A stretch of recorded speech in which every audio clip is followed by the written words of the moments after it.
confess, Father, I confess, 'cause I've been living wrong.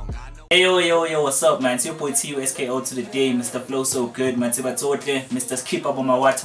You guys already know, man. Back with you guys with another YouTube video. For those of you guys that are new to our channel, please do click that red button and subscribe. Like I always say, man, we try our best not to eat people out here. All we ever do is just sit down, discuss whatever's currently happening in hip-hop, and basically give our fair comment and opinion on it. Now, Afeto, I know that this is a bit past, but I had to cover it. It would be unjust for me to actually move on like this actually didn't happen. But for those of you guys that don't know, earlier this week Kendrick Lamar actually unveiled the track list for an upcoming album for a movie known as the Black Panther, and the album is known as the Black Panther album. But he basically unveiled the track list to that album, to the surprise of a lot of us as Africans, to actually see that there were quite a number of South African artists off there. Namely, there was Babes Wodumo, there was Sjava, there was Saudi, and there was an artist by the name of Eugene Black Rock. I don't know her per se, maybe I'm pronouncing her name wrong. If I am, I apologize. But basically, Bafeto, Emma Abaga was correct. SA music is out here killing the African music scene, and more specifically SA hip hop is out here killing the music scene, because as you guys can see, two prominent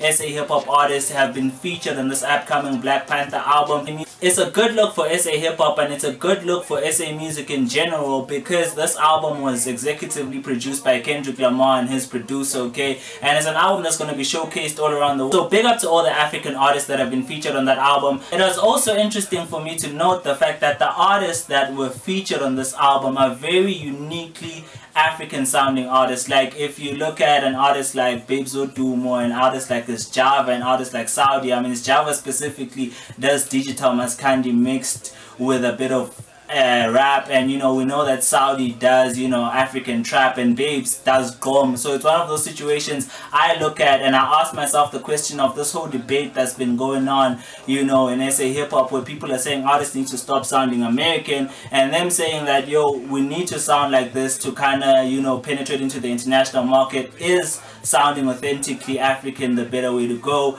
looking at, you know, the international recognition that these artists are currently getting? But you guys leave me a comment in the comment section letting me know what you think about this, and also what you think about what we spoke about of African artists sounding American and African artists that sound African. What are your thoughts on that? And also I'd like to start a conversation of the fact that, what do you guys think is currently giving SA hip hop the edge right now over, you know, other African countries? The way that Emma Abaga was saying it when you were saying that, you know, the rest of African countries are being killed by the South. What do you guys think is giving them the competitive edge? Leave me a comment and definitely subscribe. Awesome. Wait, Emma Billy, I know you want to go, but click that red button and subscribe and put some respect on a younger name, man.